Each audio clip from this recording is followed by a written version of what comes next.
Hey, all my friends. Welcome back to Tuesday with Tasha. And we're back with another great book about our beautiful, beautiful hair as black and brown girls. It's titled My Hair is a Garden Words and Pictures by Cozbi A. Cabrera.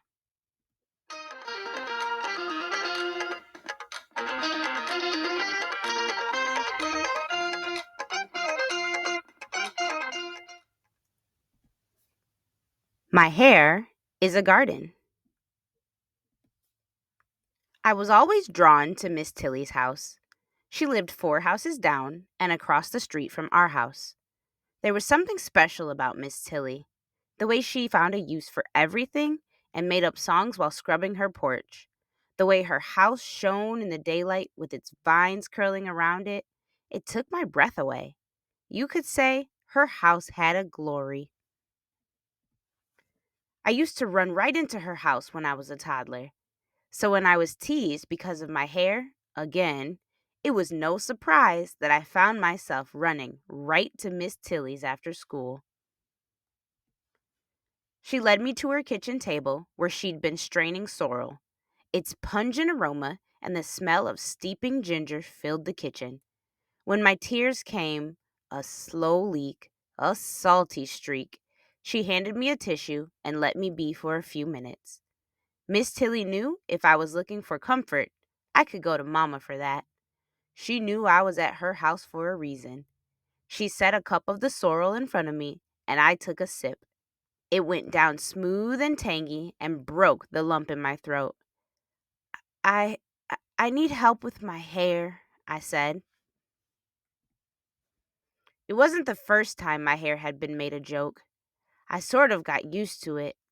I'd shrug it off, or I'd keep my hat on, even when I wasn't supposed to wear it in class. But when Julia Richards, who I'd known since kindergarten, said, "We all know Mac's hair is always a mess," he said it like it was a fact. Like we all know that the Statue of Liberty is surrounded by water, or we all know George Washington was the first president of the United States. Folks have been poking fun of my hair since I was little, I told Miss Tillie. Mama's tried to fix it, but the truth is, she doesn't know what to do with it. I could feel Miss Tillie's hand on my thick nest of a head. That touch gave me hope. I made a little song in my head. Miss Tillie's hair is shiny. Miss Tillie's hair is long. She wears it as a crown, like beauty wrapped in song. You know, Miss Tillie's hair has a glory. Miss Tillie called my mama, who said I could stay there a while. I already use a wide-toothed comb, I said. Well, when I use a comb, that is. Miss Tillie took out a large comb with teeth that looked as far apart as the spaces in a garden rake. I nodded. "Oh, right," I said. "A wide-toothed comb." "We'll use this one for now," said Miss Tillie. "Later on, when your hair is trained, you can go back to your usual comb." Trained? Did Miss Tillie mean she could train hair? "Oh, yes," Miss Tillie replied. "You've got to work with what you have, but you can still tell it what to do." "Do you think my hair will be as long as yours once it's trained?" I asked her. "Length doesn't matter, Mackenzie. Don't let anybody fool you. It's the health of your hair that counts." Miss Tillie ran the water in the sink. "I guess you're right," I said, but I wasn't convinced. Would my hair always be somebody's idea of a joke? Would it ever be beautiful? Miss Tillie turned the water off. "Which would you prefer if you had to choose? A healthy, shiny head of cropped hair, or hair that's long, straggly, fragile, and full of split ends?" Were those my only choices? These questions were drowning out the song in my head. Miss Tillie looked at me as if she were reading my thoughts. She slowly pulled the towel from my shoulder and laid it on the kitchen counter by the sink, near the drained pot of sorrel. "Come with me," she said. She steered me toward the screen door to her garden. Miss Tillie's backyard was a paradise, with so many shades of green, bright pockets of colorful flowers, and cool shade. I could barely take it in. It was as if someone had taken a big paintbrush and made bold strokes of green, then used countless little paintbrushes to fill in the details. We walked over to a bench and sat down. I inhaled deeply. The backyard didn't smell like the rest of the neighborhood. It smelled, well, alive. I wanted to know every part of this garden. I reached down to feel the ground.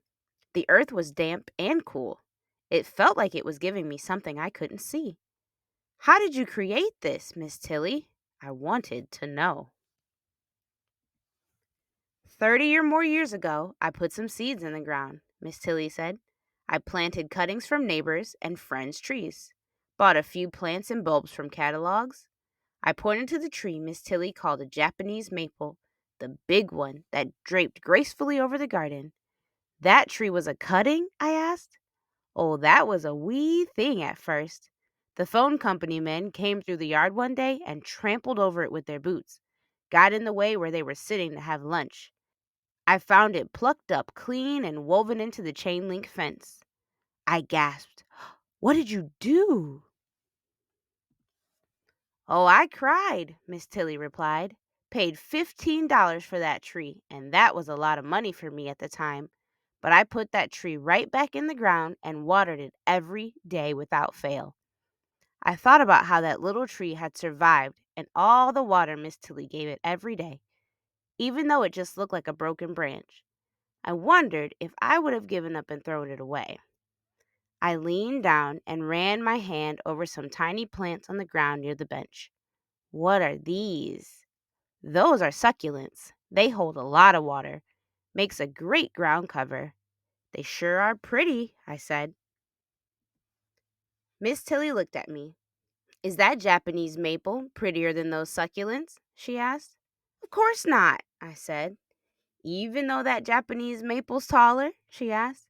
They're both beautiful, I said, even though they're so different. As the words came out of my mouth, I knew that I believed it. Ah, she said, go back inside and put your towel back on. That was the day I first learned that my hair is a garden. My hair is a garden, and like every good garden, it must be cared for every day. The nutrients in the soil can be stimulated and enriched. My body is the soil for my hair. What I give to the soil comes back to me. I love to eat right. My words are like seeds that I plant. What I think and speak draws a yield. I weed out all opinions that have no place in my garden. It's too curly, pull it back, straighten it, cut it off. Miss Tillie says it's not what you start with in the garden that matters. It's the care, time, and attention you give it. My hair is a garden, and I give it love. Oh my goodness, friends. I totally love this book. Even if you are a black or brown boy, we have the same kind of hair.